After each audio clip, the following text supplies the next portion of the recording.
Sejam muito bem-vindos ao nosso canal. Aqui trazemos informações de fundos imobiliários e ações no Brasil e no exterior. E no vídeo de hoje vamos falar da Raízen. É uma empresa que é uma grande conhecida na área de distribuição de combustíveis aqui no Brasil. Ela representa os postos da marca Shell. São postos aí espalhados por todo o país. A gente vai ver um pouco dessa estrutura. Vamos conhecer um pouco melhor os resultados divulgados recentemente pela empresa e avaliar os seus principais indicadores e comparar com outras empresas do setor. Se o vídeo ajudar em seus estudos, fique à vontade para curtir, compartilhar e se inscrever em nosso canal.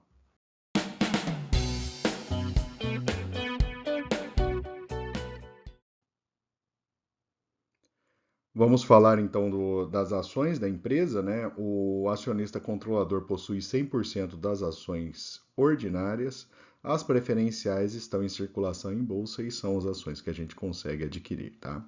Então temos aqui as principais posições. Só conhecendo um pouco mais da empresa, né? A empresa ela possui duas plantas de lubrificantes, uma refinaria na Argentina, né?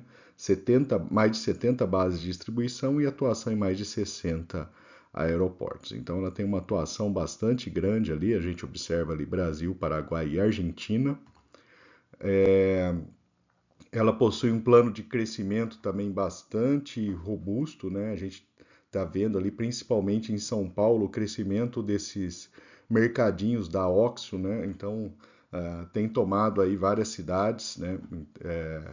Tem principalmente aí bairros, né? Tem se posicionado aí uma distribuição bastante curiosa aí dessas lojinhas. A empresa também ela está atuando, né, no mercado de elétricos, então oferecendo soluções de recargas, né, para automóveis elétricos, um setor em expansão.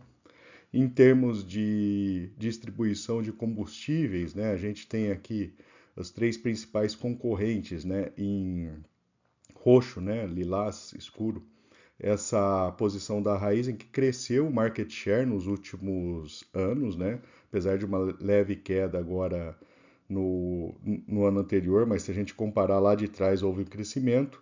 Em verde, né, provavelmente foi a Vibra, né, a antiga BR Distribuidoras, que foi apresentando queda. Então a Raizen cada vez mais apresentando uma posição relevante no mercado.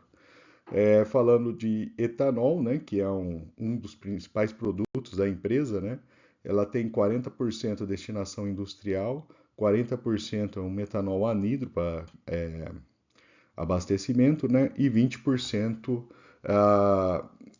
etanol hidratado. Então essa é a distribuição, parte mercado externo, parte mercado brasileiro.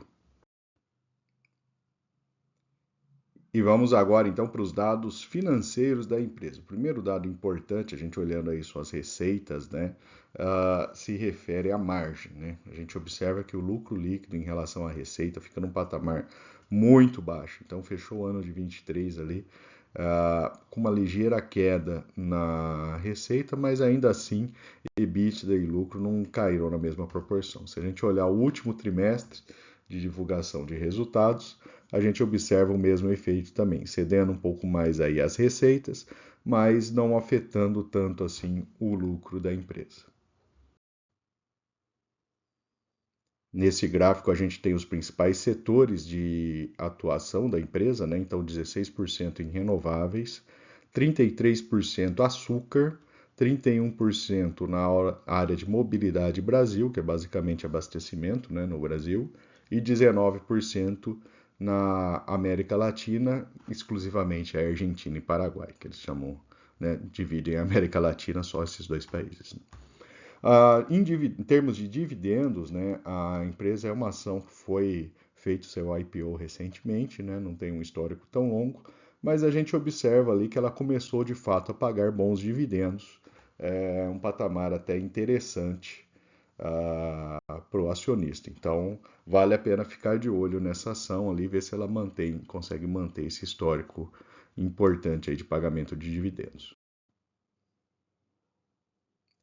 A empresa também é uma empresa em expansão, né, com diversos projetos aí, né?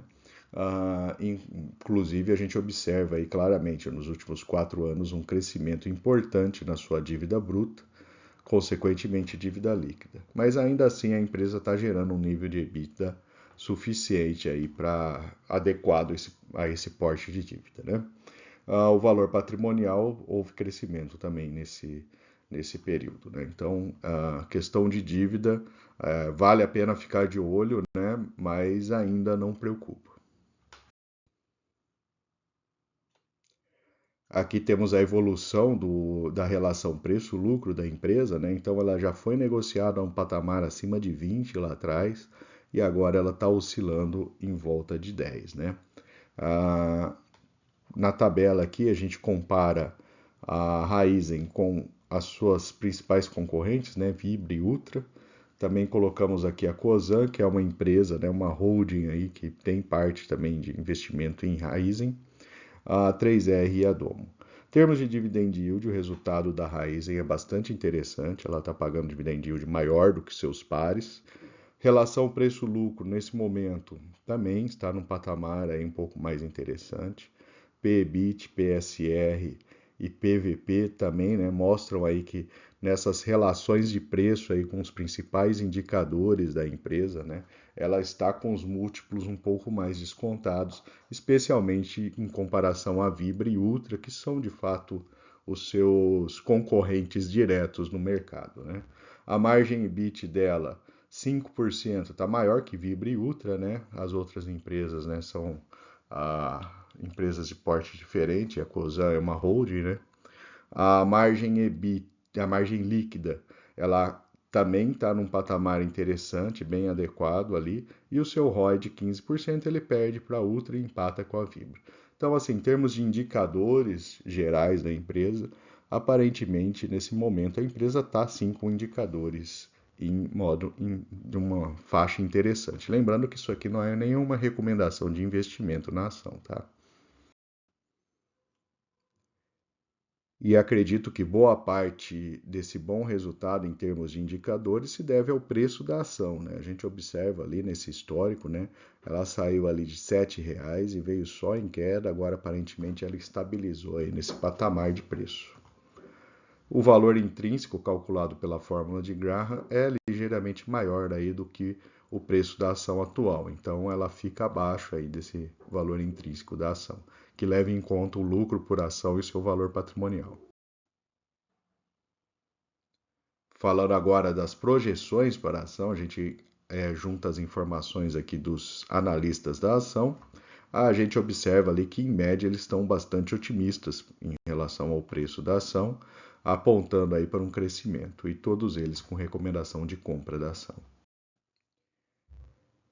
Vamos trazer também algumas notícias recentes, né? A Raízen ela ofereceu às sauditas parcerias, né, para a produção de biocombustíveis. Então a empresa ela tem essa pegada verde, consegue atrair investimentos de fora, né?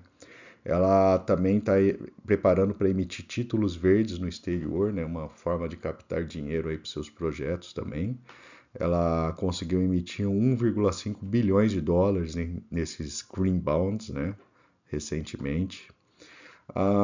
E a eWolf e a Power firmam parceria para ampliar a rede de recarga elétrica. A empresa também está investindo em maior disponibilidade aí desses pontos de recarga para carros elétricos. E vamos finalmente falar dos pontos positivos e negativos do investimento na Raizen. A empresa é uma empresa com uma forte presença no mercado, né? A marca bem conhecida, presente, acredito que em quase todas as cidades do país, né? Mas pelo menos a grande maioria. Ela possui também esse carimbo verde que permite aí acesso a esses recursos, né? Para fazer os seus investimentos. A empresa começou a pagar um patamar interessante de dividendos, né? Era uma dúvida logo depois aí do IPO, né? Qual seria o patamar que ela conseguiria pagar. Ela está se estabilizando ali nesse patamar. Lógico que a gente precisa de um histórico mais longo ali para poder, né, levantar aí esse histórico, né? Indicadores de preço em melhor patamar do que no passado, a queda do preço da ação, especialmente aí, melhorou bastante esses indicadores. É uma empresa que tem bons indicadores operacionais e uma projeção otimista dos analistas. Do lado negativo, é um setor de margens muito baixas, né? Então, é um setor daí que você vende um volume muito alto para conseguir aferir um lucro relativamente baixo, né? É uma dívida crescente da empresa, apesar de o patamar ainda não ser crítico, e a gente sabe que ela está usando esse dinheiro para fazer sua expansão, né, investimento aí nas suas áreas. E a receita estagnou, né, teve até uma leve queda em 2023 em relação a 2022, né? Então, para 2024 a gente deve ficar atento aí, ver como é que vai se comportar, especialmente a economia, que afeta aí, né, com certeza, na demanda de combustíveis.